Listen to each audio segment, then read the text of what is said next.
Hello everyone, and thanks so much for coming along to this session called Perfect Maths.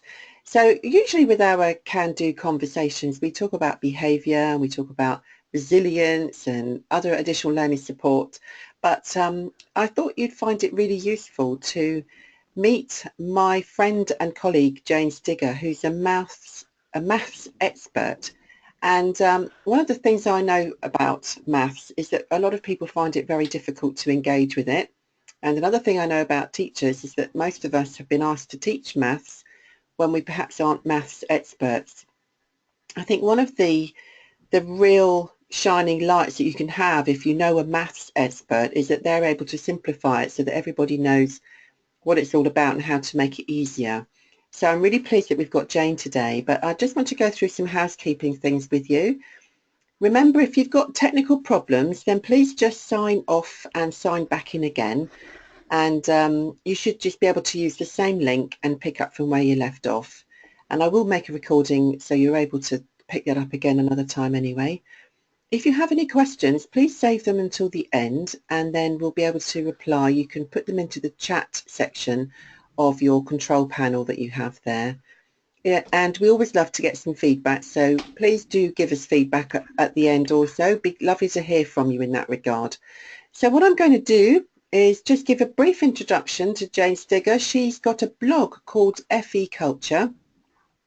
I've put in here that she's a proper good maths bird, and that is because that's what she is, and has a very big brain, so that's always useful, and is also a trainer. So can I just hand you over now to Jane? Thanks a lot, Jane. Off you go.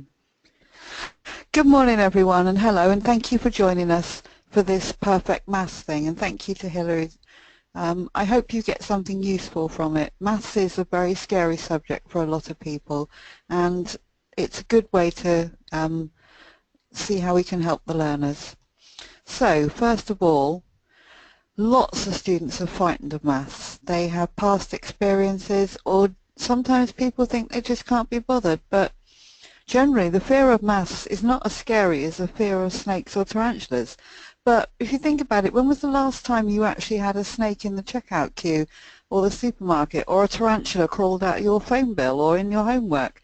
People who fear maths have to deal with that fear on a daily basis, and it has a really big impact on their lives. They can't get the best deals on things, they spend too much money, they often don't apply for jobs which has a tiny part of maths in it, or they leave courses as soon as the maths element appears, and that's something that really needs to be addressed so we can help them. Now, what we're going to look at today is what elements you need for a perfect maths lesson in functional skills, and this also applies to GCSE and all courses with maths in too. How to overcome some barriers to maths, and a few tips on engaging the really hard to reach, and there's always one in every class there, so let's have a look. Every lesson is different. Perfect lessons don't really exist, because teaching is a bit like a drunkard's walk. You get 3 steps forward, then you get back 1 step, then you go forward 2, etc. And every lesson will have a different issue or a different reason to celebrate, because there'll be somebody who hasn't done anything for ages and then suddenly, ping, they just get it. The barriers to this can be long-standing, they can be institutional, or they can be fleeting because they just woke up and got out of bed the wrong side. And engaging the hard to reach is a long, slow process. It's a bit like gardening. You have to prepare the ground, plant the seed, and then nurture it. So let's have a look at barriers. What stops learners from learning? Now these are some of the barriers I've identified over the years. Institutional barriers are the biggest issue mostly. Timetabling, putting lessons on first thing on a Monday morning, last thing on a Friday afternoon. The length of the lesson, if it's 3 hours, how are you going to keep their motivation going for a long time? Gaps between lessons. If you have only 1 lesson a week, then you're going to have a problem with students who forget what they've learned the week before. Support from other staff, that's a really key thing. If you haven't got support from their main qualification staff or learning support staff, that's a big problem. Size of the class, if it's too big or too small, lack of resources. For a long time, maths teaching has been seriously under-resourced, and particularly investment in CPD. How many of you have had really good, relevant maths CPD lately? Not enough, I'll bet. And that leads to teacher confidence. You can all do maths in your real life, you do it without even thinking, but put that in a classroom environment and you get a little bit of maths insecurity. You need training and experience in delivering maths. Learners come with hang-ups too, and lots of previous experience issues. They may have had poor teachers, they may have had all kinds of issues, and a lot of them don't have the motivation to learn maths, and they have anxiety. Peer stereotyping is a problem too. It's a common defence against learning that they'll say maths is for geeks, and if they're good at maths they lose their peer status. So we can help them to learn in two main ways.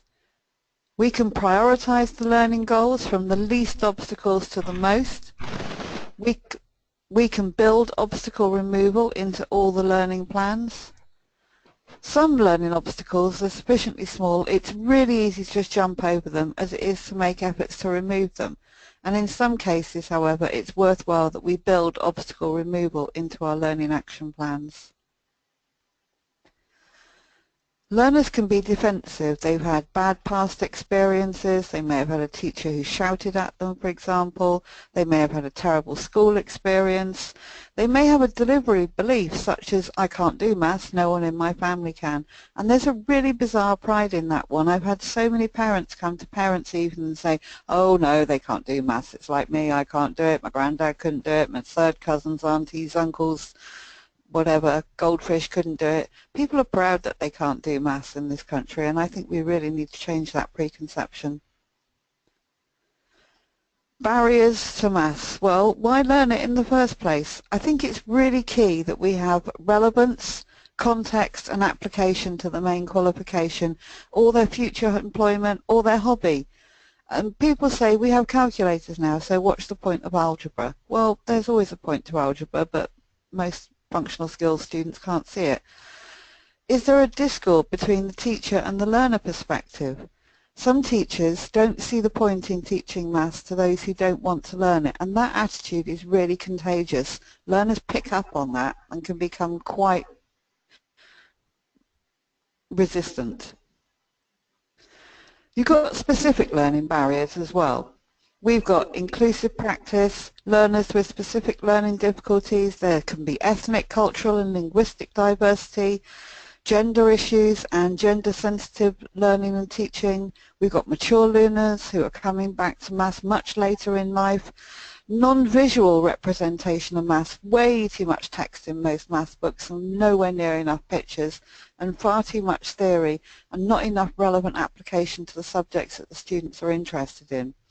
For example, if we look at elements when we combine them in maths, 45 is 40 plus 5, but 4a is 4 multiplied by a. And the spatial arrangement of numbers and symbols carries different meanings too. For example, 3 to the power of 5 is not the same as 35, but lots of people don't know the difference, and we need to think about how they learn these things. And we use different symbols in different ways. So, for example, for 48 degrees, the angle, that means something completely different from, say, 18 or 48 degrees of temperature. So we need to know how to explain these things to the learners so they can begin to get a common ground and start learning maths properly. Language barriers are a really big problem too. We use words in maths without thinking. Average, sum of, multiply. We say heads and tails.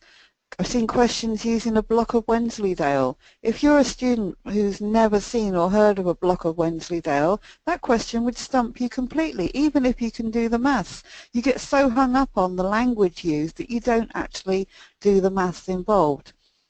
Mathematical terminology, for example, things like perimeter, probability, as X increases, Y increases, and receptive skills in math students, listening and reading, tend to be much more advanced and productive skills such as speaking and writing. They're good at listening, but what they don't do is they're not able to translate that into speaking the answers or speaking out their theory or writing it down. So they have other issues too, such as using calculators. Calculators now on the papers are so complicated and lots of them don't know how to use them properly. So give them lessons on using calculators. Make sure they understand the question and the language and that they answer those questions correctly using the right number of decimal points and put the units in. So many marks are lost by every student because they don't put the right units in. Have they got the right equipment and do they know how to use it? Can they use a protractor or a set square? Do they know that they've got imperial measurements on one side of a ruler and metric on the other? Have they got a revision book that they can flick through or somewhere to go online to look at and practice papers and do online quizzes? Have they got basic skills in mental maths? And we need a variety in teaching and learning too. Just sitting children down or students down in front of past papers at the start of the year is not the way to get them to learn. You need lots of encouragement and lots of practical tasks. So engaging the learners in class will make your life easier. So in the first lesson, talk to them about their maths experiences. Listen to what they say, their concerns and where they're confident, and identify the issues that they have. Give them a scheme of work, cut down obviously, but a scheme of work and practice booklets, which if possible are tailored to their main subject, and exercise books so they can write in them and do their work in that. If you just give them sheets of paper every week, they will lose the sheets of paper and they'll lose all their work, and they won't have anything to look back on. Find out what their main course is, what their interests and hobbies and employment hopes are, and do their maths understanding, but do it in a series of little quizzes and puzzles and activities, and add this to their formal initial assessment. Lots of students come out with an initial assessment which says they're entry 3 or level 1 or whatever it is, but actually a lot of them get bored during the initial assessment and they just tend to click, click, click, click and don't really answer it properly. And I don't always find that the initial assessment gives you the whole picture. So use the quizzes, puzzles, activities and the information they give you to form a whole picture on the student. And then you can review this and tailor the future delivery so that each student is getting what they need to pass. To engage them all, you've got to make it relevant to them. So make sure that the group shares similar ambitions. Don't put students who are on a construction program in the same group as students who are doing media or IT. It's not going to work. You need to acknowledge their fears and their past experience and help them, and be very clear that mistakes are how you learn. It's fine, absolutely fine, not to understand it the first, second, third or even the fifth time, and ask for help. Spend time talking to them about what's wrong with maths and their past teaching, and give them a tracker. So for lower level students it can be smiley faces. Make sure that they're aware that sometimes they can put a frown if they don't understand it, and record all this and review it with them. Most of all, share it with their main qualification tutor too, so you've got a built-up picture. You can engage them through assessment, errors are welcomed, and use as key levers for enhancing teaching. For example, if they get something wrong, you can share it with other members of the class and then they can try and unpick where it was.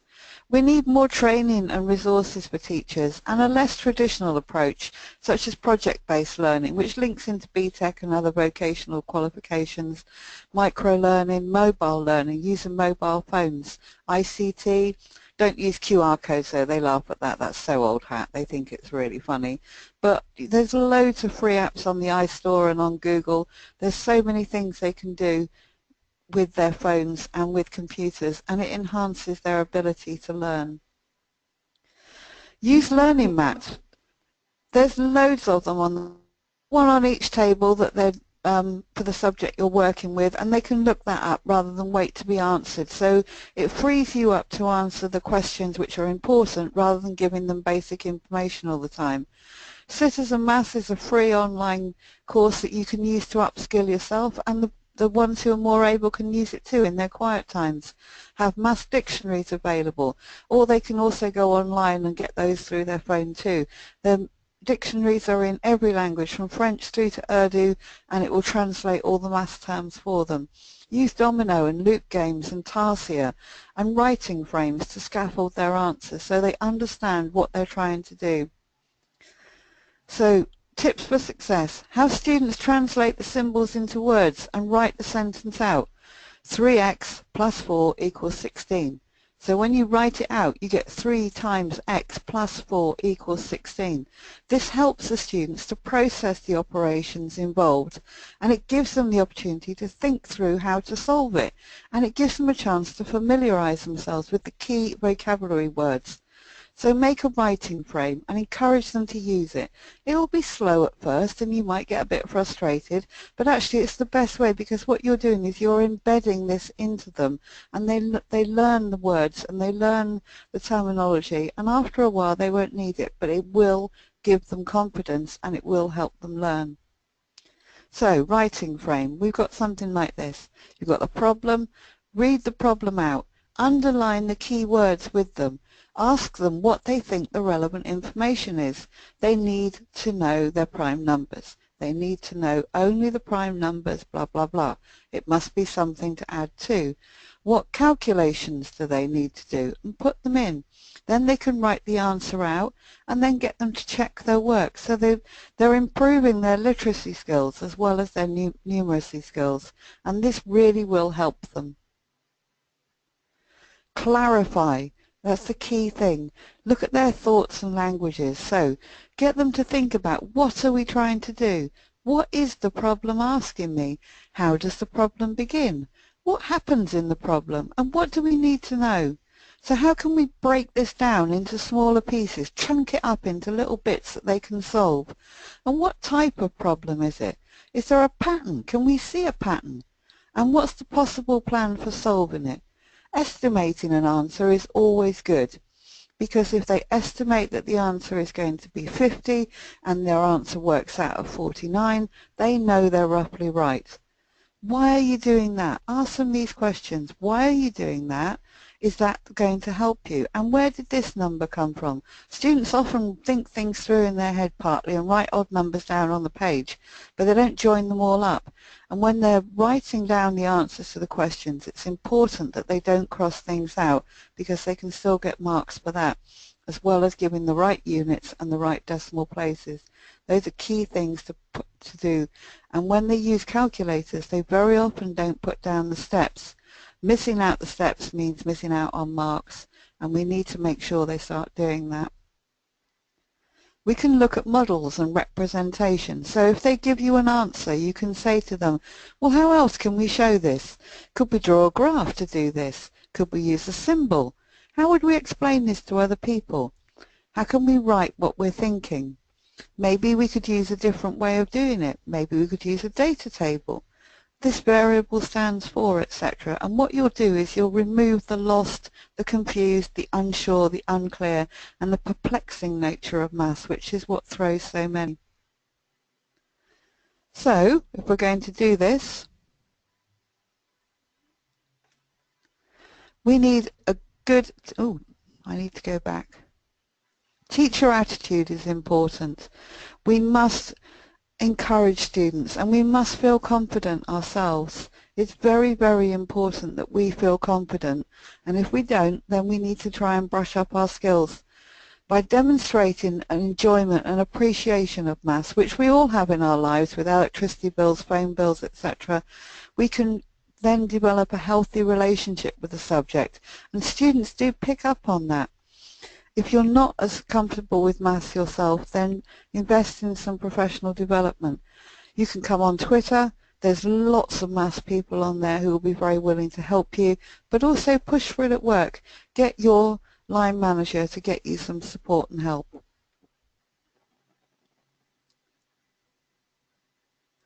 And what's in it for you? Professional satisfaction. An engaged class is a pleasure to teach. It enhances your reputation. And using things like ILT for Socrative, for example, which have online quizzes, they respond to the quiz, all the quizzes answers are recorded in a spreadsheet, and Socrative then email that spreadsheet back to you. So it reduces marking. It makes your life easier. It's free and it's easy. You don't even have to make a quiz. There's masses of Socrative quizzes already there online for every project. So I hope you found that enjoyable. If you have any questions, please do let me know either through the chat box or email me at the end, and we'll be very happy to help you. Thank you. Oh, thank you so much, Jane. I was listening to what you were saying, and how much so many facets have to be present in order for a maths class to be considered a successful one. In my experience, and I have taught maths, we tend to get a lot of variety of ability. I mean, certainly, as you said, you might mix up your functional skills maths classroom with people from a different vocational area, and the relevance might be lost in that way. But I think also it's that they have, in a lot of cases, a vast sort of engagement level also. So some might be very engaged and some might not be engaged at all. You know, it's quite difficult, isn't it, when you've got a class of maybe 30 people? It is very difficult, and that's why I like to split up the class and get them doing different activities, because although you can have one group doing a Tarsia puzzle, say, and you can allocate the Tarsia, you can design the Tarsia puzzles or download them. There's lots of them out there. Mr. Barton Maths, for example, he's got loads. And what you do is you have some that are differentiated, so they all seem to be doing the same thing. They're all doing it on the same topic, but they're doing it at different levels. Yeah, And as they become more proficient, you can move them around the room on different activities. So it's a little bit more prep, yes, I know it is, but it wouldn't be any more prep than if you had, say, 12 groups a week. One was entry 1, one was entry 2, one was entry 3, all the way up to level 2. All you're doing is using the resources for that in the same lesson.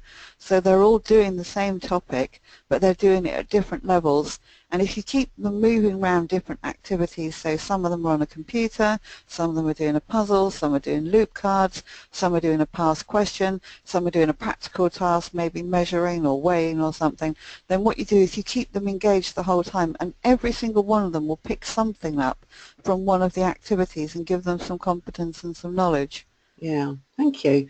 And that is also the thing that most teachers feel, and I feel exactly the same. Oh, this is going to be a lot of work, but sometimes you invest the time in creating that learning environment with lots of differentiated activities, and you get it back later, don't you, when they're much more engaged and the class is running more smoothly because of the preparation that you've done. So that's how I feel about it. It might seem like a lot Yeah, of work, but you get that time back later. That's how I it, always. it's in, I agree. It's investing time and effort at the beginning, and as it goes through, it makes your life easier because you engage them from the very beginning at their level and at their interest. And what you don't have then is all those issues of you wasting time chasing them up, trying to find out why they're not attending, why they're always late, dealing with difficult behaviour, and all the other things that go with it, and all that masses of paperwork and chasing learning up. So what you've got at the beginning is yes, it's a lot of effort, but as it goes down through the year, it actually becomes easier because the class is more engaged and responsive. Yeah, excellent. Thank you. Well, everyone, we'll take questions now. So if you've got any that you're typing in, then that's good. We'll just take your questions. Thank you so much for your participation. It's really lovely to see so many of you coming along to these webinars, because it does make a difference as to how many we can put together for you. Remember, if you've got any queries, or if you'd like to talk to Jane about coming to your school or college to talk about maths, then here are our details. You got my email already, and Jane is jane.stigger@btinternet.com. If you want to follow her on Twitter, that is her Twitter handle. It's @Foster99. Thanks again to everybody, and I hope your maths lessons will improve as a result of this little chat today. Thanks a lot. Bye for now. Bye.